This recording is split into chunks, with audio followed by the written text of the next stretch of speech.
السلام علیکم ورحمۃ اللہ وبرکاتہ ان الحمد للہ والصلاة والسلام علی سید الانبیاء وعلی آلہ وصحبہ اجمعین ما بعد فاعوذ باللہ من الشیطان الرجیم بسم اللہ الرحمن الرحیم انشاءاللہ الرحمن آج کے اس لیسن میں سورۃ آل عمران آیت 176 اور 177 ان دو آیات کا ترجمہ اور معنی کی مختصر سی وضاحت ہم پڑھتے ہیں۔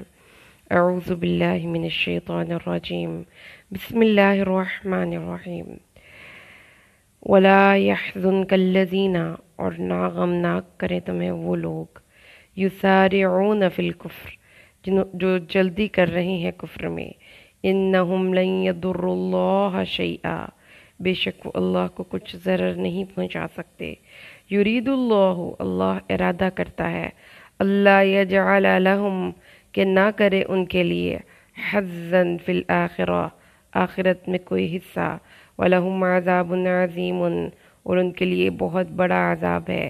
ان الذین کفروا ان الذین اشتروا وہ لوگ جنہوں نے خرید لیا الکفر کفر کو بالایمان ایمان کو دے کر، لن یضروا اللہ شیئا وہ اللہ کو کچھ بھی نقصان نہیں پہنچا سکتے، وَلَهُمْ عَذَابٌ عَظِيمٌ اور ان کے لیے عذاب ہے علیم دردناک۔ اعوذ باللہ من الشیطان الرجیم بسم اللہ الرحمن الرحیم وَلَا يَحْزُنْكَ الَّذِينَ يُسَارِعُونَ فِي الْكُفْرِ إِنَّهُمْ لَن يَضُرُّوا اللَّهَ شَيْئًا يُرِيدُ اللَّهُ أَلَّا يَجْعَلَ لَهُمْ حَظًّا فِي الْآخِرَةِ وَلَهُمْ عَذَابٌ عَظِيمٌ ان الذين اشتروا الكفر بالایمان لن يضروا الله شيئا ولهم عذاب علیم بے شک وہ لوگ اور آپ ان لوگوں سے غم زدہ نہ ہو جو کفر کے میدان میں دوڑتے پھرتے ہیں، بے شک یہ اللہ کو کچھ ضرر نہیں پہنچا سکیں گے۔ اللہ یہ چاہتا ہے کہ ان کا آخرت میں کوئی بھی حصہ نہ رکھے اور ان کے لیے بڑا عذاب ہے۔ بے شک جن لوگوں نے ایمان کے بدلے کفر کو خرید لیا وہ اللہ کے دین کو ہرگز کوئی نقصان نہیں پہنچا سکیں گے اور ان کے لیے دردناک عذاب ہے۔ پیاری بہنوں، نبی کریم صلی اللہ علیہ وسلم کے کردار کی ایک بہت ہی عمدہ انشاءاللہ آج جو ہم اللہ کے حکم سے یہاں پر پڑھنے لگے ہیں، اس میں ہم یہ پڑھیں گے کہ رسول صلی اللہ علیہ وسلم کو اللہ تبارک و تعالیٰ نے ایک بہت بڑی تسلی دی اور یہ فرمایا کہ جو لوگ کفر کے میدان میں دوڑتے پھرتے ہیں، اے نبی آپ ان کے کفر کے مکلف نہیں ہیں، آپ کو ان کا کفر کوئی ضرر نہیں پہنچا سکے گا، اور یہ کہ آپ صلی اللہ علیہ وسلم کو اللہ تبارک و تعالیٰ نے اس چیز کا مکلف ہی نہیں کیا کہ کوئی کتنا ایمان لاتا ہے راستے پر، آپ کا پیغام پہنچا دینے کی ڈیوٹی ہے بس، وَمَا عَلَيْكَ إِلَّا الْبَلَاغُ۔ تو یہ چیز قرآن پاک کے اس مقام پر ہم نے دیکھی، ہم نے سمجھی، ہم نے انڈرسٹینڈ کی کہ اللہ تبارک و تعالیٰ نے فرمایا ہے فَإِن تَوَلَّوْا فَإِنَّمَا عَلَيْكَ الْبَلَاغُ، اگر یہ اعراض کریں تو آپ کا کام صرف پیغام پہنچا دینا ہے۔ اور پھر نبی کریم صلی اللہ علیہ وسلم ایک بہت ہی نرم دل لیڈر تھے، اپنے ساتھیوں کے لیے اور ہر اس شخص کے لیے جو کہ اس دنیا میں بس رہا تھا، ان کے لیے آپ دعا کرتے تھے اور آپ کے دل میں ان کے لیے شدید تکلیف تھی جب وہ راستہ ہدایت کو چھوڑ کر گمراہی کے راستے کی طرف پھر رہے تھے۔ وَلَعَلَّكَ بَاخِعٌ نَفْسَكَ عَلَىٰ آثَارِهِمْ إِن لَّمْ يُؤْمِنُوا بِهَٰذَا الْحَدِيثِ أَسَفًا، اے نبی شاید کہ آپ اس بات پر اپنے آپ کو ہلاک ہی کر لیں کہ وہ اس قرآن پر ایمان نہیں لاتے فرط غم میں۔ تو اللہ نے شدید محبت سے اپنے نبی کو اس بات کی طرف سمجھایا کہ اے نبی آپ کا پیغام پہنچا دینے کی ذمہ داری ہے، اور اگر آپ کو اتنا دکھ ہو رہا ہے تو دیکھیں کہ وہ آپ کو کچھ نہیں کہہ رہے، پیغام تو اللہ کا تھا اور آپ اللہ کا پیغام پہنچا رہے ہیں، لہذا جو آپ کی بات نہیں مانتا وہ اللہ کی بات نہیں مانتا، تو وہ اللہ کو نقصان نہیں پہنچا سکتے۔ کسی انسان کے اندر حق بات کو سمجھنے کی ایبلٹی ہے، ہر انسان کے اندر ہے، لیکن اس کے باوجود وہ اس سے الٹ راستے پر چل رہا ہے، اینٹی کلاک وائز چل رہا ہے، ایک اپنی نیچر سے ہٹ کے چل رہا ہے، اس دنیا میں صرف مال اور دولت، تجارت اور صنعت و حرفت کی فراوانی کو کامیابی سمجھ رہا ہے۔ تو اب اس میں اس انسان کا اپنا ایک سوچنے کا انداز غلط ہے، اس میں آپ صلی اللہ علیہ وسلم یا آپ کے اصحاب، اس میں ان کو کسی قسم کا کوئی دوش نہیں ہے۔ تو اس سے پتہ یہ چلتا ہے کہ نبی کریم صلی اللہ علیہ وسلم کا ساتھ نہ دینا اور اپنے کفر پر اصرار کرنا یا اپنی ان بیڈ ہیبٹس پہ ہی فخر کرتے رہنا، یہ اللہ کو نہیں پسند۔ But again it's your choice. اگر آپ ہدایت کے راستے پر چلنا نہیں چاہتے تو اللہ تبارک و تعالیٰ کا آپ کیا نقصان کر سکتے ہیں؟ قرآن پاک میں مختلف مقامات پر اللہ تبارک و تعالیٰ نے اسی مضمون کو بتایا ہے۔ قُلِ الْحَقُّ مِن رَبِّكُمْ وَمَنْ شَاءَ فَلْيُؤْمِنْ وَمَنْ شَاءَ فَلْيَكْفُرْ۔ اے نبی کہہ دیجئے حق تمہارے رب کی طرف سے آ چکا، اب جس کا جی چاہتا ہے ایمان لائے، جس کا جی چاہتا ہے کفر اختیار کرے۔ چوائس تم لوگوں کی اپنی ہے۔ اللہ تبارک و تعالیٰ نے کسی انسان کو اس چیز کے لیے زبردستی نہیں اسلام کے راستے کی طرف لانے کا حکم دیا کہ لا اکراہ فی الدین، دین میں کوئی سختی نہیں ہے۔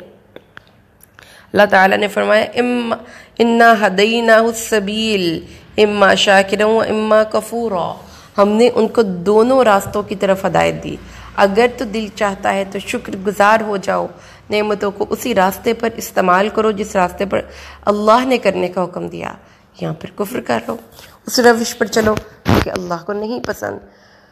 اور پھر اس کے بعد جو اقوام سابقہ تھیں جن کو اللہ نے عذاب دیے، ان قوموں کا بھی ایک ہی وتیرہ تھا، اور وہ کیا تھا کہ وہ اپنی مرضی سے اللہ کے احکامات کو چیلنج کرتے رہے، اس کے خلاف جاتے رہے، اور یہ بڑے خوشی خوشی یہ کام کرتے رہے۔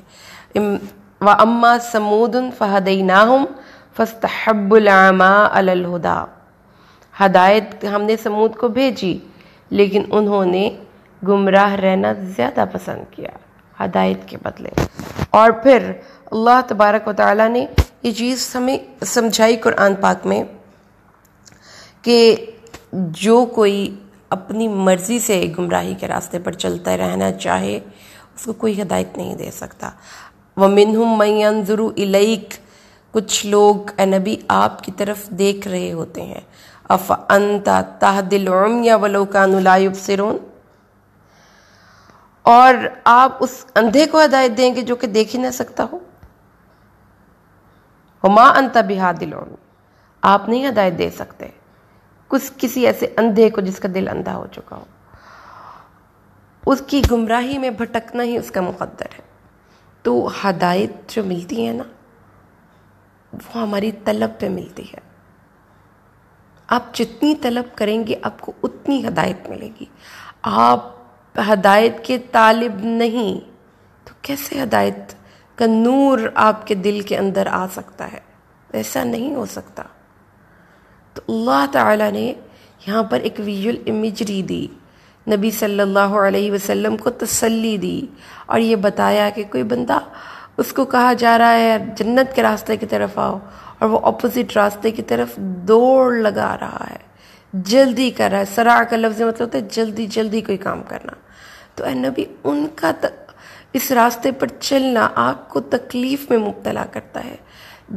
You are such a sincere leader, اپنے کمپینینز کے لیے آپ کے دل میں اتنی محبت ہے، اتنی سنسیئر لیڈر ہیں آپ، لیکن جب کوئی اپنی مرضی سے گمراہی کا راستہ انتخاب کرتا ہے تو اللہ تبارک و تعالیٰ پھر اس کو اسی راستے پر چلنے کے لیے لوگ بھی ملاتا ہے، راستے بھی دکھاتا ہے، اور اس راستے پر چلنا اس کے لیے آسان کر دیتا ہے۔ لیکن اس کا انجام کیا ہوتا ہے؟ اللہ تبارک و تعالیٰ نے اس کے انجام کے بارے میں بتایا کہ جو اللہ تبارک و تعالیٰ کی رضامندی کا طالب نہیں ہے اس کو اللہ اپنی رضامندی کے راستے کی طرف رہنمائی نہیں کرتا۔ رہنمائی کس کو کرتا ہے اللہ اپنی رہنمائی کے اپنی ہدایت کے راستے کی؟ یہدی بہ اللہ من اتبع رضوانہ سبل السلام یخرجہم من الظلمات الی النور باذنہ ویہدیہم الی صراط مستقیم۔ السبل کی بات ہے، سمجھ لیجئے، جو اللہ کی رضوان کی پیروی کرتا ہے، یعنی ہر معاملے میں اللہ کو راضی کرنا چاہتا ہے، تو پھر اللہ اس کو ہدایت بھی دے دیتا ہے اور اس کو سبل السلام، ان راستوں کی طرف رہنمائی کرتا ہے. سبیل کی جمع سبل، جو سلامتی والے ہیں. یعنی اس دنیا میں بھی اس کو اچھی چوائس کی وجہ سے اس کو اچھی قوت فیصلہ نصیب کرتا ہے اور اس کو پھر اندھیروں سے نکالتا ہے ایک نور کی طرف اور اس کو راہ مستقیم کی طرف رہنمائی کرتا ہے. تو کیا چیز ہے جو اتنے انعامات لے کر آئی ہے؟ ہماری چوائس. ہم اللہ کی رضامندی کے طالب ہوں، ہم اس کی رضامندی کے راستے کے ساتھ خود کو نتھی کر لیں، سٹیپل کر لیں، اپنے آپ کو ہر صورت اسی راستے پر رکھنے کی کوشش کریں بائی چوائس، ڈیلیبریٹلی. ہم اپنے آپ کو اس راستے سے ہٹائیں ہی نہ تو اللہ ہمیں پھر بہترین قوت فیصلہ، بہترین چوائس کرنے کی ایبلٹی، سبل السلام، صراط مستقیم کی طرف ہماری رہنمائی کرتا ہے. اور جبکہ اس کے برخلاف جس انسان نے اللہ کی طرف رہنمائی، اللہ کی طرف رجوع نہیں کیا، اس کو اللہ اپنی رہنمائی، اپنی رضا والے راستے کی طرف رہنمائی کرتا ہی نہیں ہے، کیونکہ اللہ نے فرما دیا وَيَهْدِي إِلَيْهِ مَن يُنِيبُ. جو اللہ کی طرف رجوع کرے، اپنا چہرہ اللہ کی طرف موڑ لے، اپنے چہرے کو مطیع و فرما بردار کر لے، اپنے ذہن میں یہ سوچ لے کہ میں نے اللہ اور اس کے رسول کے راستے پر چلتا ہی رہنا ہے، اپنی بہترین کوشش دکھاتی ہی رہنی ہے، اس کو اللہ اپنے طرف آنے والا راستہ دکھا دیتا ہے. میری پیاری بہنوں، تو پھر اللہ تبارک و تعالیٰ نے یہاں پر اسی ایک مضمون کو ریفر کیا، میک گڈ چوائس. ایک پہلا یہاں پر اللہ تبارک و تعالیٰ نے فرمایا جو دنیا کا طالب ہے اس کو دنیا مل جاتی ہے لیکن آخرت نہیں ملتی، کیونکہ اللہ نے فرمایا ہے کہ اللہ تعالیٰ نے یہاں پہ کیا فرمایا ہے، اللہ تبارک و تعالیٰ ارادہ کرتا ہے کہ ان کا آخرت میں کوئی حصہ نہ ہو. تو دنیا زیادہ بھی مل جائے، پوری دنیا بھی آپ کو مل جائے تو وہ تھوڑی ہے، وہ تھوڑی ہے اس لیے کہ وہ ختم ہو جانے والی ہے. آخرت تھوڑی بھی مل جائے تو بہت ہے کیونکہ وہ ہمیشہ رہنے والی ہے. اس دنیا پہ ریجھ جانے والے لوگ منہم من یقول ربنا آتنا فی الدنیا ما لہ فی الآخرۃ من خلاق. وہ لوگ جو یہ کہتے ہیں کہ یا اللہ جو دینا ہے دنیا میں ہی دے دے، جو عزتیں، جو کامیابیاں، جو مقام، جو مرتبے، بس اس دنیا میں اپنی best out of best efforts put کرتے رہتے ہیں، اللہ کو یاد نہیں کرتے، اس کی رضا کے کاموں کی کوشش نہیں کرتے، اس کا آخرت میں کوئی حصہ نہیں ہے. اور جو کوئی دنیا کا طالب ہوتا ہے اللہ اس کو دنیا دے دیتا ہے لیکن آخرت نہیں دیتا. اور جو دنیا اور آخرت دونوں کا طالب ہوتا ہے منہم من یقول ربنا آتنا فی الدنیا حسنہ وفی الآخرۃ حسنہ وقنا عذاب النار اولئک لہم نصیب مما کسبوا واللہ سریع الحساب. جو دنیا اور آخرت دونوں کا طالب ہو اس کو دنیا بھی ملتی ہے اور اس کو آخرت بھی ملتی ہے، لیکن آپ نے دنیا کے پیچھے جا کر اپنی آخرت پہ کمپرومائز نہیں کرنا. This is your choice, make wise choices. آپ نے پھر اللہ نے فرمایا یہ کون سے لوگ ہیں، انہوں نے خرید لیا کفر کو بدلے ہدایت کے، اللہ کا تو کوئی نقصان نہیں پہنچا سکے، تو اپنی چوائس سے راستے کو چھوڑ دیا. آپ کے پاس پیسے تھے، آپ بازار گئے، آپ کہا گیا دو چیزیں، دونوں میں سے ایک ہی لینا ہے، اور یا کفر لے لو یا ایمان لے لو. انہوں نے ایمان چھوڑ دیا، کفر لے لیا. کیسی بری چوائس کی انہوں نے، کیا نقصان کیا، کس کا نقصان کیا. آئیے آج بیٹھ کر سوچیں. میرے ہاتھ میں موبائل فون ہے، میرے ہاتھ میں وہ وقت ہے، میں کہاں لگاتی ہوں، میں کیا چوز کرتی ہوں، میں کس چیز کے راستے کی طرف اپنے وقت، اپنی ایفرٹس، اپنی مینٹل، اپنی فزیکل، اپنی آنکھوں سے پڑھنے کی ایبلٹیز کو، اپنی کانوں سے سننے کی ایبلٹیز کو میں کہاں لگا رہی ہوں، میں کس راستے کی طرف بھاگتی چلی جا رہی ہوں، میری تمام کوششیں کس طرف ہیں. کیا اللہ کو راضی کرنا میری زندگی کا سب سے سپریم گول ہے؟ کہ اس کے نبی صلی اللہ علیہ وسلم کے ساتھ وفاداری کو نبھانے کو میں اپنی زندگی کا سب سے اہم، سب سے بڑا گول سمجھتی ہوں؟ اپنے عمل سے اپنے نبی صلی اللہ علیہ وسلم کی امتی ہوں؟ نہیں ہوں. تو پھر میں دنیا کو میرے لیے آخرت، نماز، قرآن، اللہ کو راضی کرنے کے لیے اپنی پوری 24 گھنٹوں کے روٹین میں کتنا وقت ہے جو سب سے بیسٹ ہے یا جو تکا ہوا ہے، میں اپنی ان ایفرٹس کو کہاں پٹ کرتی ہوں؟ اگر تو میں اللہ کے راستے میں برضا اور رغبت پٹ کرتی ہوں، سارے کام چھوڑ کر اپنی تمام ایفرٹس اللہ کے راستے میں لگانے کے لیے تیار ہوں، تو یہ وفا میری طرف سے ہے تو اللہ بھی وفا نبھائے گا۔ اگر میں اللہ سے بے وفائی کرتی ہوں کہ میں کوشش ہی نہیں کرتی اور کفر کے راستوں کو منتخب کرتی ہوں ایمان کے راستوں پر، تو پھر میں اللہ کو کوئی نقصان نہیں پہنچا سکتی۔ میرا ایمان لانا یا کفر کرنا اللہ کی عظیم الشان سلطنت میں 1 انچ بھی نہ اضافہ کر سکتا ہے نہ کمی کر سکتا ہے۔ کسی کو کسی ایک بادشاہ کے محل میں نوکری مل جانے سے بادشاہ کے مقام اور مرتبے میں فرق نہیں پڑتا، فرق اس بندے کو پڑتا ہے جس کو کسی بادشاہ کے محل میں نوکری ملی ہے، وہ بلند ہوتا ہے، اس کو عظمت ملتی ہے۔ میں رسول کا ساتھ دوں گی تو رسول کی بلندی کا ساتھ نہ دینے سے، میرا ساتھ نہ دینے سے رسول صلی اللہ علیہ وسلم کے مقام کو کوئی کم نہیں کر سکتا۔ میں ان کا ساتھ دے کر خود کو بلند کرتی ہوں، میں اللہ کے راستے پر چل کر خود کو عظیم کرتی ہوں، میں اس اللہ کے دوست بن کر اللہ تبارک و تعالی کی محبت کا خود کو اہل کرتی ہوں، تو مجھے انعامات ملنے شروع ہو جاتے ہیں۔ اس لیے بیڈ چوائسز آپ کی زندگی میں آپ کے اپنے ہاتھ میں ہیں، ہمیشہ وائزلی چوز کریں، ہمیشہ وائزلی چوز کریں، اور اللہ کو اور اس کے رسول کا ساتھ دیتے رہنا ہی چوز کریں۔ اس راستے کو غیر اہم سمجھ کر چھوڑنا چوز نہ کریں، اس راستے سے دور ہٹنا چوز نہ کریں، خواہ آپ کے لیے اس راستے پر چلنا آسان ہو یا آسان نہ ہو۔